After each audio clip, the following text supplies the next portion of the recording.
अस्सलामुअलैकुम वरहमतुल्लाहि वबरकातुह। अल्हम्दुलिल्लाह वस्सलातु वस्सलामु अला रसूलिल्लाह व अला आलिहि व अस्हाबिहि अजमईन, अम्मा बाद। मेरा सम्पूर्ण दाजुभाइ तथा दिदीबहिनीहरू, आजको यस पाठमा हामीहरू रसूल सल्लल्लाहु अलैहि वसल्लमको तरिका नमाजमा के थियो, नमाजको कैफियत, नमाज पढ्ने विधिमा रसूल सल्लल्लाहु अलैहि वसल्लमले हामीलाई कस्तो र कसरी मार्गदर्शन र पथ प्रदर्शन गर्नुभएको छ, हामीलाई तरिका बताउनु भएको छ। इन्शाअल्लाह हामी त्यो सिक्नेछौँ। यसमा सर्वप्रथम यस किताबको लेखकले भन्नुहुन्छ, नम्बर 1, वकाना युतिलु रकाअतल उला अला थानियति मिन कुल्ली सलात। अर्थात् रसूल सल्लल्लाहु अलैहि वसल्लम चाहिँ प्रथम रकातलाई दोस्रो रकात भन्दा अलि लामो गर्नुहुन्थ्यो। अर्थात् प्रथम रकात रसूल सल्लल्लाहु अलैहि वसल्लम चाहिँ लामो पढ्नुहुन्थ्यो, त्यसमा चाहिँ ठुलो ठुलो सुरतहरू पढ्नुहुन्थ्यो, र दोस्रो रकातमा चाहिँ अलि ससाना सानो सानो सुरतहरू अनि त्यसभन्दा चाहिँ सानो सुरतहरू पढ्नुहुन्थ्यो। त्यसै गरी जब रसूल सल्लल्लाहु अलैहि वसल्लम चाहिँ किरातबाट, नम्बर 2, जब किरातबाट चाहिँ फारिग हुनुहुन्थ्यो, किरात गरेपछि केही क्षणको लागि चुप लाग्नुहुन्थ्यो, अलि श्वास फेर्नुहुन्थ्यो, आफूलाई चाहिँ अलि आराम चाहिँ पुर्याउनुको लागि। त्यसै गरी फेरि रुकु गर्नुको लागि रसूल सल्लल्लाहु अलैहि वसल्लम चाहिँ रुकु गर्नुहुन्थ्यो अनि अल्लाहु अक्बर भन्दै आफ्नो दुवै हातलाई आफ्नो काँधा वा कानको लौतीसम्म उठाउनुहुन्थ्यो रुकु गर्नुको लागि। म यो नमाजको तरिका म बताइरहेको छैन, बरु यस किताबमा जुन कुरा लेखिएको छ कि रसूल सल्लल्लाहु अलैहि वसल्लमको बानी व्यवहार कस्तो थियो, कस्तो चाहिँ उहाँको क्रियाकलाप थियो नमाजको लागि, यो कुरा हामी बुझिरहेका छौँ भने रसूल सल्लल्लाहु अलैहि वसल्लम चाहिँ रुकु गर्नुको लागि किरात समाप्त गरेपछि रुकु गर्नुको लागि हात उठाउनुहुन्थ्यो अनि अल्लाहु अक्बर भन्नुहुन्थ्यो, फेरि रुकु गर्नुहुन्थ्यो। रुकुमा चाहिँ आफ्नो घुँडालाई, आफ्नो हातले अङ्ग्लालाई चाहिँ खोलेर राम्रोसित आफ्नो घुँडालाई चाहिँ समात्नुहुन्थ्यो अनि चाहिँ आफ्नो पीठ र त्यसै गरी आफ्नो टाउको दुवैलाई एकदमै बराबर राख्नुहुन्थ्यो। नत्र टाउकोलाई तल गर्नुहुन्थ्यो नत्र माथि गर्नुहुन्थ्यो, बरु एकदमै सन्तुलित मात्रामा एकदमै बराबर गरेर आफ्नो टाउको र आफ्नो पीठ दुवैलाई बराबर गरेर राम्रोसित घुँडालाई समारेर चाहिँ रुकु गर्नुहुन्थ्यो। अनि रुकुमा चाहिँ रसूल सल्लल्लाहु अलैहि वसल्लम चाहिँ के भन्नुहुन्थ्यो, सुबहान रब्बियल अजीम। यो नम्बर 3 मा यो छ कि वकाना यकुलु सुबहान रब्बियल अजीम। रुकुको यो दुआ हो सुबहान रब्बियल अजीम। र त्यसै गरी कहिलेकाहीँ रसूल सल्लल्लाहु अलैहि वसल्लम चाहिँ सुबहानक अल्लाहुम्मा रब्बना व बिहम्दिका अल्लाहुम्मा गफिरली, यो पनि सही हदिसले प्रमाणित छ। कहिलेकाहीँ यो पढ्नुहुन्थ्यो र कहिलेकाहीँ रसूल सल्लल्लाहु अलैहि वसल्लम रुकुमा सुब्बुहुन कुद्दुसुन रब्बुल मलाइकति व रूह, यो पनि पढ्नुहुन्थ्यो। यो तीनै दुआ चाहिँ प्रमाणित छ। तपाईँ यो तीनैवटा पढ्न सक्नुहुन्छ वा कुनै एउटा पनि पढ्न सक्नुहुन्छ। कमभन्दा कम एकचोटि अवश्य पढ्नु अनि एकभन्दा बढी 2 चोटि 3 चोटि 3 5 7 जति पनि पढ्न सक्नुहुन्छ। त्यसै गरी रसूल सल्लल्लाहु अलैहि वसल्लम चाहिँ रुकु गर्नुहुन्थ्यो, रुकुमा लगभग 8 चोटि लगभग 10 चोटि चाहिँ सुबहान रब्बियल अजीम भन्नु जति समय लाग्छ त्यति समयसम्म रसूल सल्लल्लाहु अलैहि वसल्लम चाहिँ रुकु गर्नुहुन्थ्यो। र कहिलेकाहीँ यसभन्दा लामो रुकु गर्नुहुन्थ्यो, सजदा पनि ढोक पनि यसभन्दा लामो गर्नुहुन्थ्यो र कहिलेकाहीँ चाहिँ अलि सानो गर्नुहुन्थ्यो, छोटकरीमा नमाज पढ्नुहुन्थ्यो। र कहिलेकाहीँ जब एक्लै नमाज पढ्नुहुन्थ्यो भने लामो लामो नमाज पढ्नुहुन्थ्यो, लामो सजदा रुकु गर्नुहुन्थ्यो, क़याम गर्नुहुन्थ्यो। तर यदि जमातको साथमा नमाज पढाउनु हुन्थ्यो भने अलि छोटो गर्नुहुन्थ्यो। त्यसै गरी नम्बर 5, रुकुबाट उठ्दाखेरि रसूल सल्लल्लाहु अलैहि वसल्लम चाहिँ समी अल्लाहु लिमन हमिदा भन्नुहुन्थ्यो। किन हामी यो कुरा बुझिरहेका छौँ, हामीले पनि यस्तै नमाज पढ्नुहुन्छ, नमाजको सही तरिका सिक्नुपर्छ। अनि भन्नुहुन्छ कि वयरफउ यदैहि व युकीमु सुल्बहु, आफ्नो हातलाई उठाउनुहुन्थ्यो अनि रुकुबाट उठ्दाखेरि समी अल्लाहु लिमन हमिदा भन्दाखेरि रफुल यदैन गर्नुहुन्थ्यो, अर्थात् दुवै हात काँधा वा कानको लौतीसम्म उठाउनुहुन्थ्यो अनि आफ्नो कम्मरलाई एकदमै सिधा गर्नुहुन्थ्यो। अनि कम्मरलाई सिधा गर्नु, रुकुबाट उठेर सिधा उभिनु, खडा हुनु, यो नमाजको रुक्न हो। यदि कुनै व्यक्ति राम्रोसँग उभिरहेको छैन, रुकुबाट चाहिँ राम्रोसित नउभिकन, राम्रोसित खडा नभइकन यदि त्यो सजदामा गयो भने त्यसको नमाज सही हुँदैन। त्यसैले हामीले नमाज चाहिँ गर्नुपर्छ।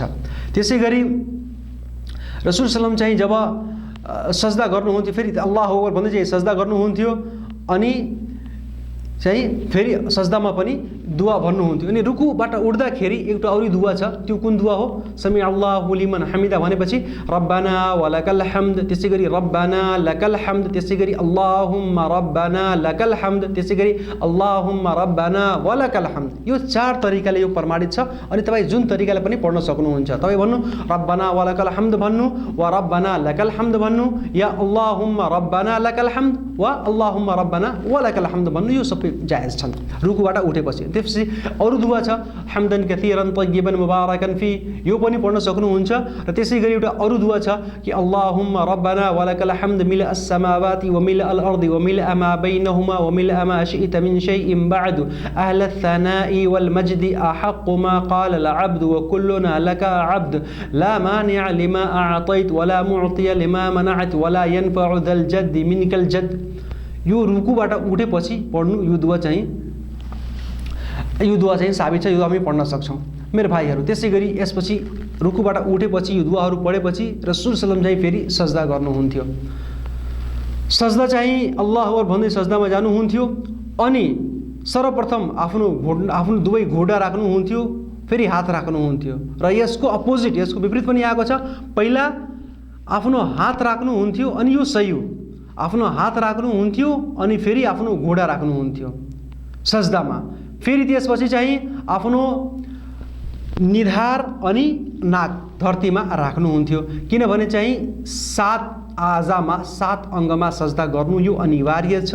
दुवै हातको पन्जा, दुवै घोडा, दुवै खुट्टाको पन्जा 6 भयो अनि यो निधार अनि नाक यो एउटा भयो। 7 अङ्गमाथि सजदा गर्नुपर्छ हामीले।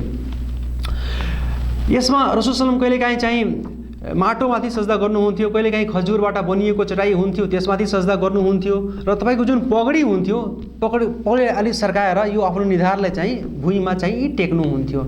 र कहिलेकाहीँ रसूल सल्लल्लाहु अलैहि वसल्लम चाहिँ यो छाला जुन हुन्छ जसले दबाई लगाएर राम्रो पारिएको हुन्छ त्यसमाथि पनि सजदा गर्नुभएको छ मेरो भाइहरू।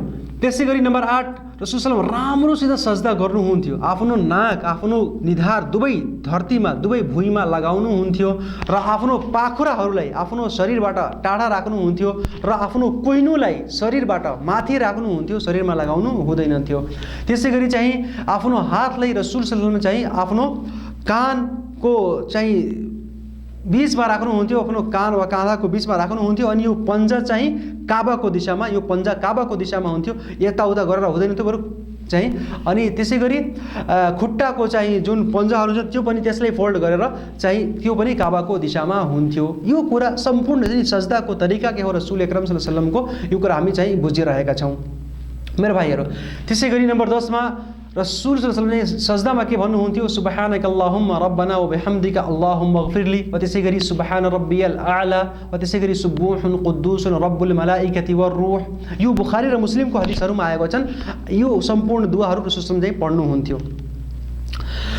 त्यसै गरी चाहिँ सजदामा चाहिँ यस्तै दुआ पढ्नुहुन्छ थुम्मा यरफउ रासहु मुकब्बिरन गैर राफिअन यदैहि, अर्थात् रसूल सल्लल्लाहु अलैहि वसल्लम चाहिँ एक सजदा गरेपछि यो दुआ पढेपछि मैले बताएँ यो दुआ चाहिँ एकचोटि पनि पढ्न सक्नुहुन्छ, अनि यी 3 दुआहरूमध्ये कुनै एउटा पनि पढ्न सक्नुहुन्छ वा 3 चोटि 5 चोटि वासभन्दा बढी पनि पढ्न सक्नुहुन्छ तपाईँले।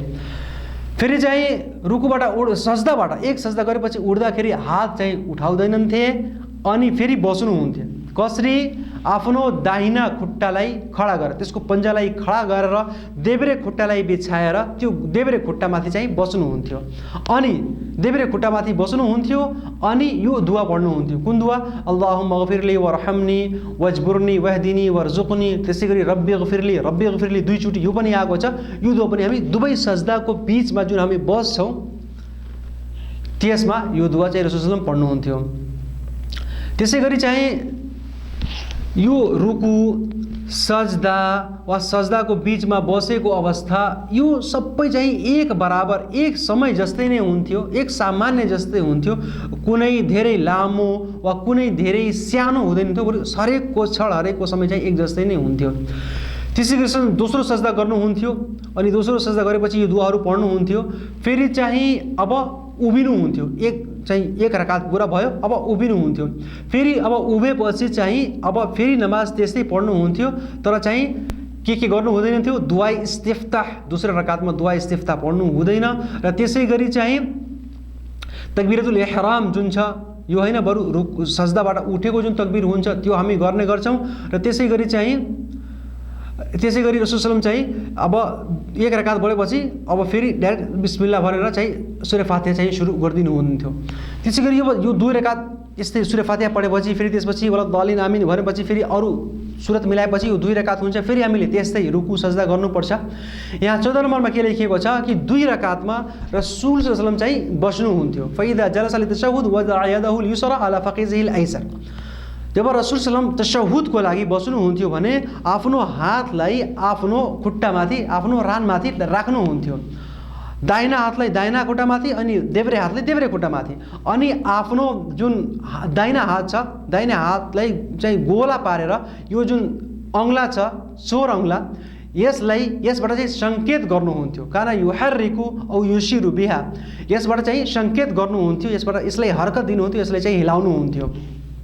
अनि चाहिँ तहियात पढ्नुहुन्थ्यो। अनि रसूल सल्लल्लाहु अलैहि वसल्लम चाहिँ यसलाई कहिलेकाहीँ हेर्नु पनि हुन्थ्यो, यो अङ्गलाले हिलाउँदै हुनुहुन्थ्यो अनि यसलाई हेर्नु पनि हुन्थ्यो। बरु अरू हदिसमा आएको छ कि रसूल सल्लल्लाहु अलैहि वसल्लम चाहिँ यसबाट दुआ गर्नुहुन्थ्यो। जुन दुआको शब्दहरू हुन्छन् यसलाई हलाउनुहुन्थ्यो अनि त्यसमा यसलाई हलाउनुहुन्थ्यो। हामीलाई के थाहा, हाम्रो कहाँ के छ कि अशहदु अल्ला इलाहा भन्छन्, उठाउने गर्छन्, तर यो हदिसले प्रमाणित छैन।